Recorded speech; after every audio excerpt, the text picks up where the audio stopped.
Maar mira, de un boek escrevi por Sr. Hartog, caminda com den año ng 19, 1854, quase 200 anos passar.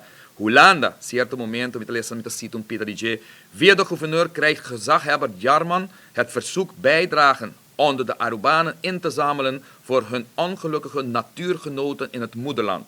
Wel ja, dat klonk. Aruba bracht het voor die tijd formidabele bedrag van 101 gulden en 58 cent.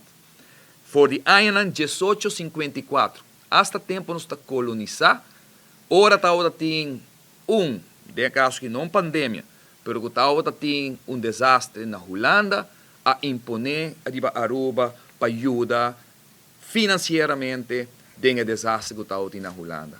Ahora, 2 anos depois, Hulanda ajuda-nos de pandemia mundial dentro de nosso reino holandês e que cobra país Aruba, põe Aruba, país Aruba, lomba contra muralha, mita hasta welen para bisa certo momento chantagear país Aruba para sobra de pandemia e ajuda começar a tomar lugar.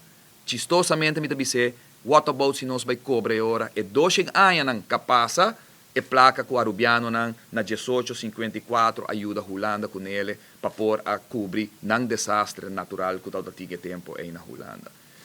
Nós podemos ir em forma chistoso ou nós podemos ir em forma de respeito mútuo como se tem no reino holandês, que a Hulanda se compreende que Aruba tem constelação novo parlamentário, que tem pessoas, o povo de Aruba cambia a constelação totalmente, para não estar de acordo, no caso aqui com ele, e que tem opções arriba mesa, tem alternativas arriba mesa, caminho que nós podemos chegar a acordo com a Hulanda, que está dando a Hulanda, e segurança e garantia necessário para nós por cumprir com o acordo financeiro aqui, sem começar a quitar fora de autonomia do país Aruba.